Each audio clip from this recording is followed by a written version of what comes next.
हम सबकी संस्कृति एक है। सब झगड़ों में राजनैतिक स्वार्थ और गुटों के स्वार्थ होते हैं।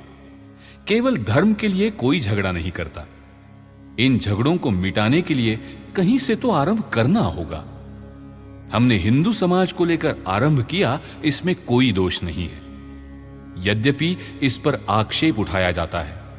मैं कट्टर हिंदू हूं और इसलिए मानता हूं कि इस दुनिया में जितने पंथ थे, जो आज हैं, जो आगे भी होंगे, वे सब हम मानते हैं। हम केवल सहिष्णु नहीं हैं, हम तो सबका सत्कार करने वाले हैं। हिंदू धर्म का ये विश्वास है कि हर कोई प्रामाणिकता से जिस किसी मार्ग से ईश्वर की उपासना करना चाहता है, उसी मार्ग से ईश्वर उसको स्वीकार करेगा। इसलिए धर्म का कोई सवाल ही नहीं है। स्वार्थ के कारण झगड़े पैदा होते हैं। हमारी परंपरा में तो अनेक नाम, अनेक पंथ और अनेक ग्रंथ है, तो हम दूसरों के साथ क्या एकता करेंगे? लेकिन इस तरह एकता लाने का प्रयास अगर कोई करे तो इन दिनों उसे सांप्रदायिक कहा जाता है। कोई अगर अपनी किसी राजनैतिक संस्था का अभिमान रखे तो उसे गैर नहीं माना जाता। लेकिन 5000 साल की प्राचीन सभ्यता का अभिमान रखा जाए तो उसे गैर माना जाता है। अगर इस प्रकार का अभिमान रखने में दूसरों के अहित की बात आती है, तब तो वो त्याज्य है। लेकिन अगर कोई कहता है कि हम हिंदुओं की भलाई का काम करना चाहते हैं, तो उसमें कौन सी बुरी बात है? अपने यहां 4 वर्ण माने गए हैं और 5वां निषाद। इस तरह 5 वर्णों का समाज बनता है। इसलिए 5 जन्य ईश्वर की ध्वनि माना गया।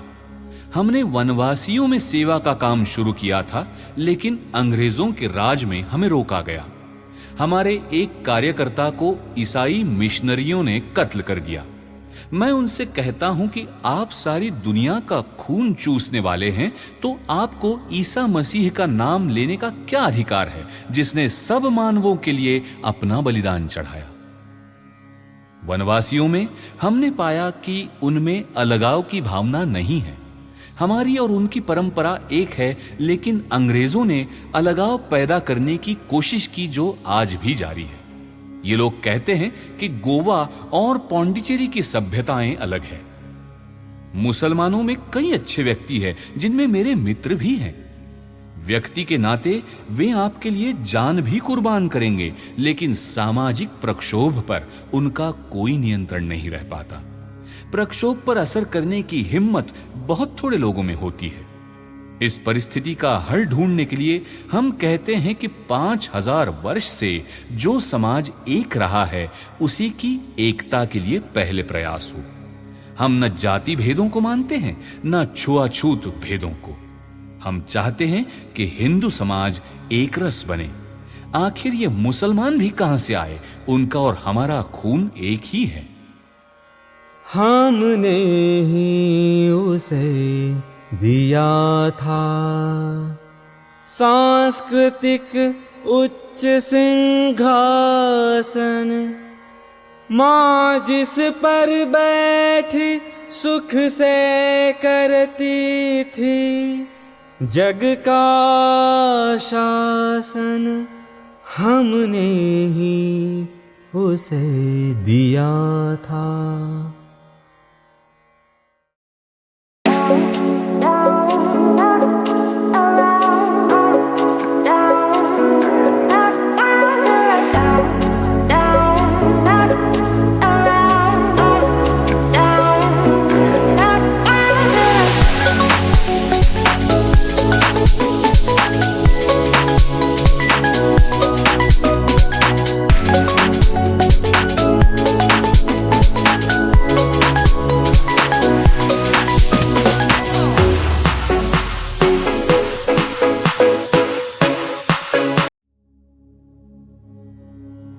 वैश्विक हिंदू दर्शन ये केवल शुष्क ज्ञान मात्र नहीं था, जो अपने वन्य आश्रमों में बैठकर थोड़े से विचारकों के बौद्धिक अनुमानों तक ही सीमित रहा हो।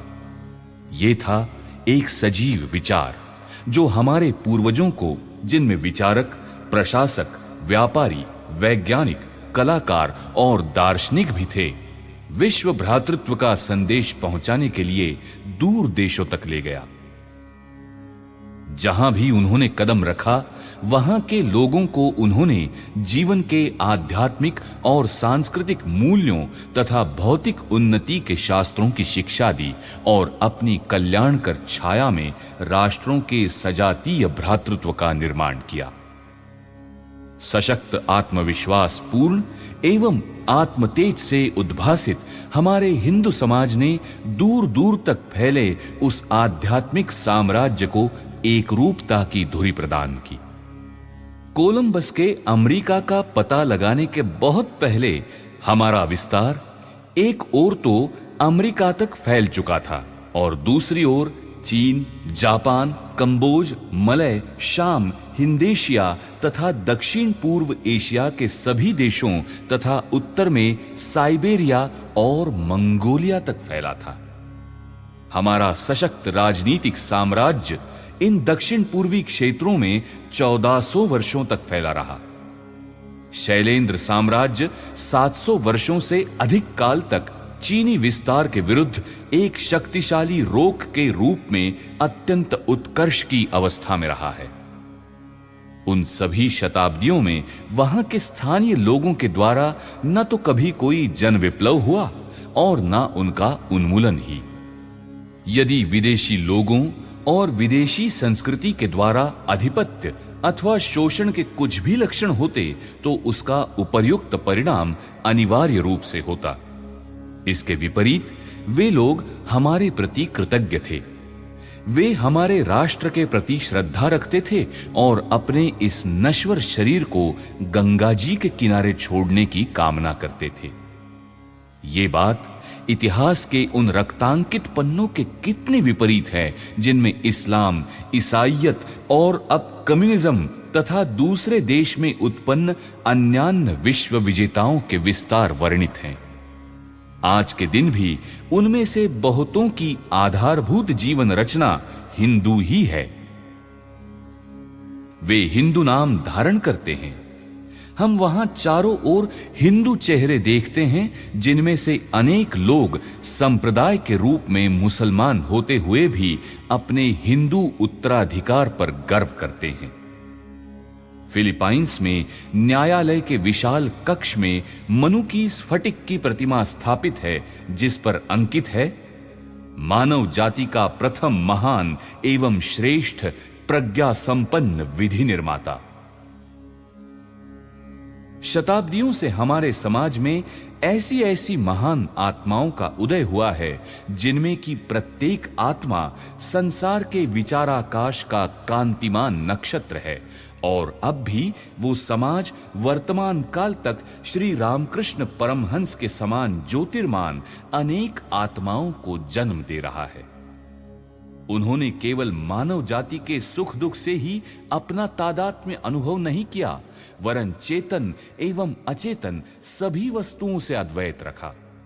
जब उन्होंने एक बार एक गौ को चाबुक से पीटते देखा तो वे पीड़ा से चित्कार कर उठे थे। उनकी पीठ पर चाबुक के निशान उभर आए थे।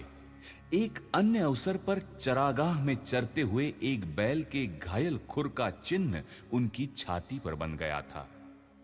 आत्मज्ञान के हमारे महान शिक्षकों ने इस सीमा तक तादात्म्य प्राप्त किया था। उसके बाद ही उसका उपदेश दिया। गौरव से